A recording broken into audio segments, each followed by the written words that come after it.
Halo semuanya, nama saya Asyira Melody Eklesia sebagai Ketua Kelompok IPS.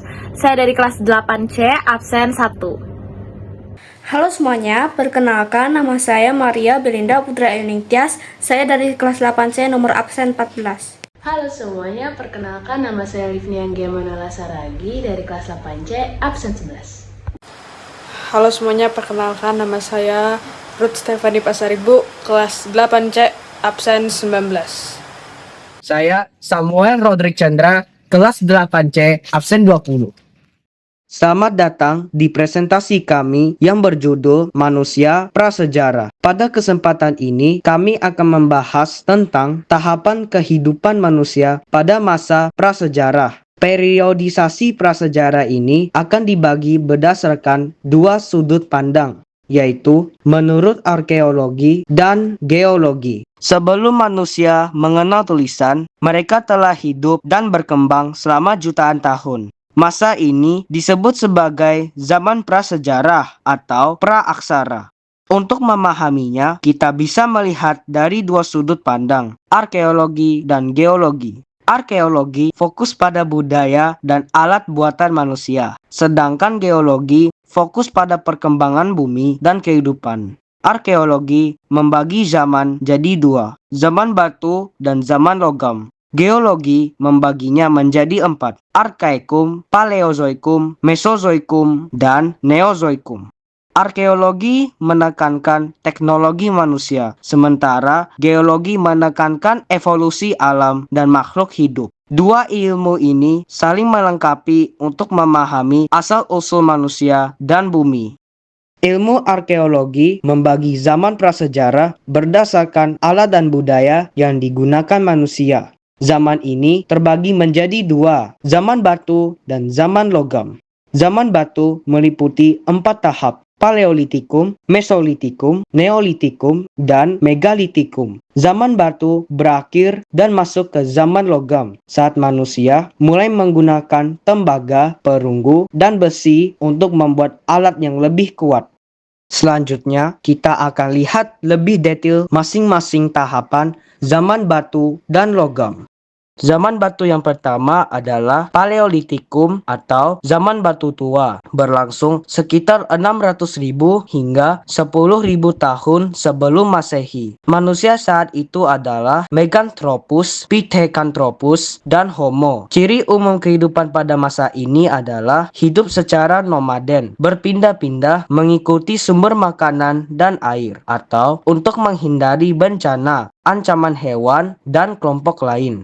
Mereka tinggal dalam kelompok kecil 5-20 orang, bergantung sepenuhnya pada alam atau food gathering, yaitu mengandalkan kegiatan berburu serta mengumpulkan bahan makanan dari alam seperti buah-buahan, umbi-umbian, daun, biji-bijian, dan tanaman liar tanpa menanamnya sendiri. Secara sosial, mereka hidup tanpa pemimpin tetap dan semua anggota kelompok bekerja sama untuk bertahan hidup, saling berbagi hasil buruan tanpa ada sistem kepemilikan atau aturan tetap. Pembagian tugas pun masih sederhana, laki-laki berburu, perempuan mengumpulkan makanan, dan merawat anak. Alat-alat yang digunakan masih sangat kasar dan sederhana, terbuat dari batu, kayu, atau tulang. Misalnya, kapak genggam untuk menggali umbi, kapak perimbas untuk memotong kayu, alat serpi sebagai pisau kecil, serta peralatan dari tulang dan tanduk untuk mata tombak dan pencungkil. Peralatan-peralatan dari zaman Paleolitikum ini banyak ditemukan di Ngandong, Jawa Tengah, sehingga dikenal sebagai kebudayaan Ngandong.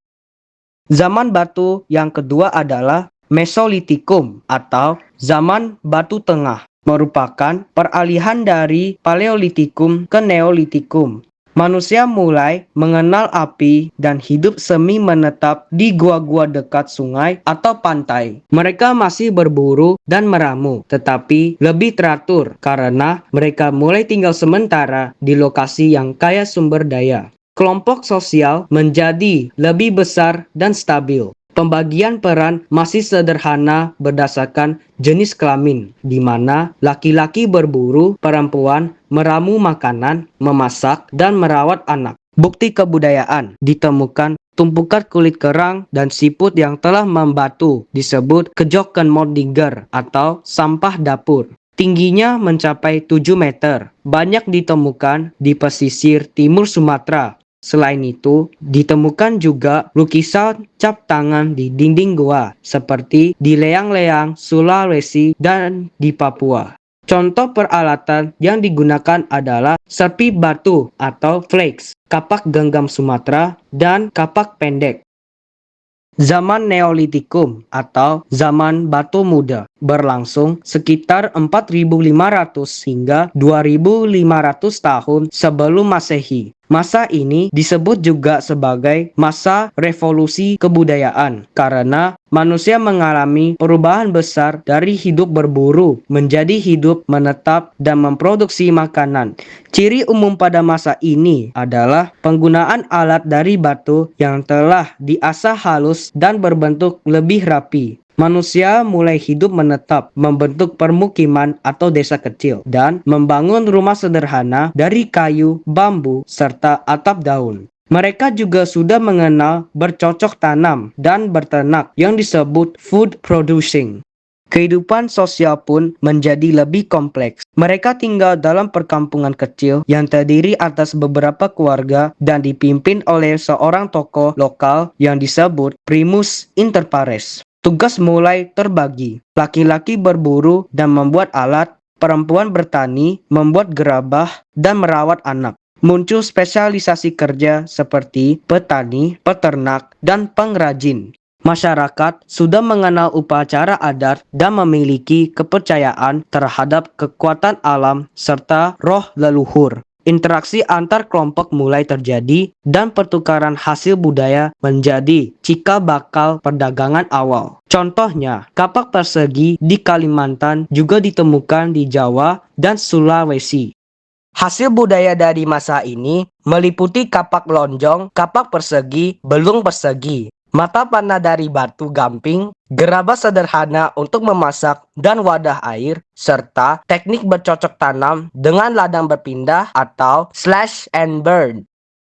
Zaman Megalitikum atau zaman batu besar berlangsung sekitar 2.500 hingga 1.500 tahun sebelum Masehi. Pada masa ini, manusia mulai menggunakan batu-batu besar untuk membangun struktur keagamaan dan tempat pemujaan. Masyarakat sudah mengenal sistem kepercayaan yang terorganisasi, terutama pemujaan terhadap roh nenek moyang yang dianggap sebagai pelindung. Selain itu, perkembangan sosial dan teknologi juga semakin maju. Dalam kehidupan sosial, masyarakat hidup menetap dalam komunitas yang lebih besar dan teratur. Mereka sudah terbagi dalam lapisan sosial seperti pemimpin adat atau kepala suku, pemimpin upacara, pengrajin, dan rakyat biasa. Upacara adat dilakukan secara rutin sebagai bentuk penghormatan terhadap leluhur dan kekuatan alam. Semangat gotong royong juga menjadi ciri penting masyarakat masa ini. Hasil kebudayaannya antara lain menhir, yaitu batu tegak sebagai tempat pemujaan atau penanda arwah leluhur. Dolmen berupa meja batu untuk sesaji atau altar pemujaan. Sarkofagus dan peti kubur batu untuk menyimpan jenazah secara terhormat. Banyak ditemukan di Bali dan NTT. Punden berudak, bangunan bertingkat dari batu yang menjadi cikal bakal bentuk arsitektur candi. Dan arca atau patung batu yang melambangkan roh leluhur atau simbol kekuatan alam. Di Indonesia, situs Megalitikum tersebar luas, misalnya menhir di Lembah Harau dan Pasemah, Sumatera Barat, punden berundak di Jawa Barat dan Tengah, sarkofagus di Bali dan Sumba, serta dolmen dan acara batu di Sulawesi dan NTT. Setelah melewati zaman batu, manusia memasuki zaman logam. Zaman logam adalah masa prasejarah di mana manusia mulai menggunakan logam untuk membuat alat dan senjata menggantikan batu. Nah, di Indonesia, zaman logam disebut juga masa perundagian. Istilah undagi berasal dari Bali. artinya orang yang ahli dalam membuat barang dari logam. Disebut juga zaman kemahiran teknologi, karena masyarakat sudah mampu mengolah logam dengan teknik tertentu. Ciri umum zaman logam yaitu, yang pertama, manusia sudah bisa melebur dan mencetak logam. Yang kedua, alat-alat yang dibuat lebih kuat, tahan lama, dan tajam. Yang ketiga, muncul kegiatan perudagian. Kelompok masyarakat ahli membuat alat dari logam. Yang keempat, kehidupan sosial semakin berkembang. Mulai ada pembagian kerja dan awal pembentukan kelas sosial.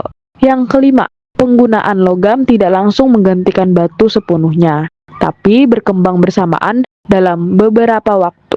Periode ini terdiri dari 3 tahap loh, yaitu zaman tembaga, zaman perunggu, dan zaman besi. Zaman tembaga. Ciri-ciri di zaman tembaga yang pertama merupakan tahap awal penggunaan logam. Yang kedua, manusia sudah mengenal peleburan tembaga untuk dijadikan alat. Yang ketiga, alat yang dihasilkan masih sederhana dan jumlahnya terbatas. Yang keempat, teknik pembuatan masih primitif dan belum mengenal cetakan yang rumit.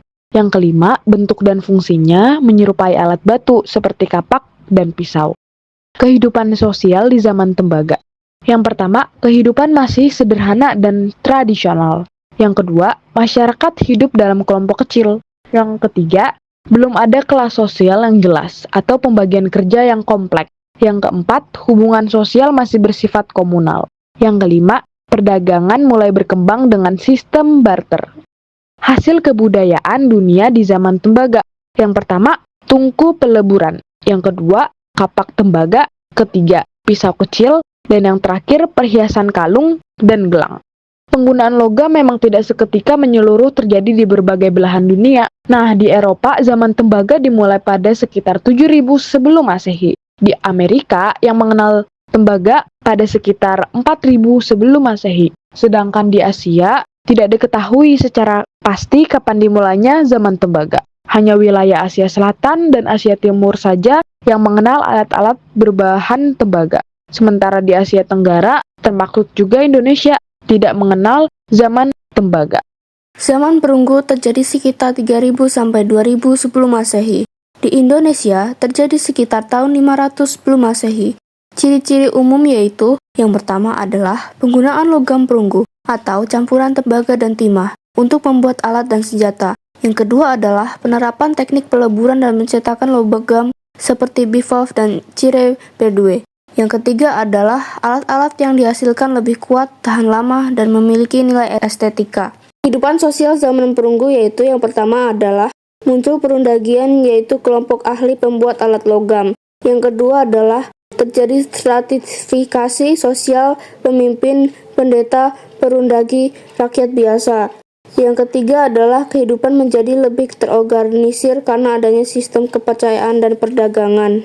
Yang keempat adalah aktivitas ritual dan upacara menjadi penting dibuktikan dari alat-alat upacara logam. Hasil kebudayaan zaman perunggu di Indonesia. Yang pertama ada nekara, semacam genderang dari perunggu untuk upacara adat. Yang kedua ada kapak corong, digunakan dalam upacara atau sebagai simbol kekuasaan. Yang ketiga adalah bejana perunggu, tempat menyimpan air suci atau perlengkapan ritual. Yang keempat adalah arca-arca logam kecil, menggambarkan hewan, manusia, atau simbol kepercayaan. Sebagian peninggalan menunjukkan pengaruh kebudayaan Dongson dari Vietnam. Persebaran zaman perunggu yang pertama adalah sangat berkembang di Asia Tenggara, terutama di Thailand, Vietnam, Kamboja, dan Malaysia.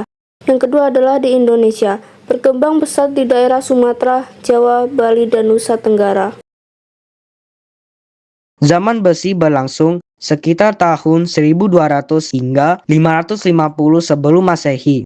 Zaman ini dimulai di Anatolia dan kemudian berkembang di India, Cina, dan Eropa. Pada masa ini, manusia mulai menggunakan besi sebagai bahan dasar alat. Besi memiliki keunggulan dibanding perunggu, lebih kuat, tajam, dan praktis. Namun, proses pembuatannya lebih rumit karena titik leleh besi mencapai 1538 derajat Celcius dibandingkan dengan tembaga atau perunggu yang hanya sekitar 1000 derajat Celcius. Teknik yang digunakan sudah lebih canggih, termasuk teknik peleburan bersuhu tinggi dan cetakan dua sisi atau bivalve. Dalam kehidupan sosial, stratifikasi semakin jelas. Ada pemimpin, pendeta, prajurit, pengrajin, dan rakyat biasa. Tugas masyarakat juga makin terbagi, seperti petani, pengrajin senjata, dan pedagang. Mobilitas sosial meningkat, serta perdagangan antar wilayah makin meluas. Beberapa wilayah bahkan sudah mulai mengenal pemerintahan awal. Di dunia, hasil kebudayaannya meliputi senjata seperti pedang, tombak, dan perisai, alat pertanian seperti sabit, cangkul, dan mata bajak, peralatan rumah tangga dari besi, dan struktur pelindung seperti baju zirah dan gerbang logam. Namun di Indonesia, zaman besi tidak berkembang luas. Tradisi perunggu sudah sangat maju, sehingga masih banyak digunakan. Memang ditemukan beberapa alat dari besi, tapi jumlahnya sangat sedikit dan tidak tersebar luas. Zaman ini paling berkembang di wilayah Timur Tengah, India, Cina, dan Eropa. Dengan berakhirnya zaman besi, berakhir pula tahapan perkembangan manusia pada masa prasejarah menurut arkeologi. Setelah mempelajari seluruh tahapan, dapat kita simpulkan bahwa setiap zaman prasejarah tidak ditentukan oleh tahun pasti, melainkan oleh perubahan besar dalam cara hidup manusia. Perubahan ini dikenali melalui peninggalan budaya yang ditemukan para arkeolog. Peralihan zaman berlangsung secara bertahap dan tidak serentak, karena setiap wilayah mengalami perkembangan yang berbeda-beda. Demikianlah penjelasan kami tentang tahapan masa prasejarah menurut arkeologi. Untuk pembagian masa prasejarah menurut geologi, kami akan menjelaskan pada video berikutnya. Terima kasih. Sampai jumpa di video berikutnya.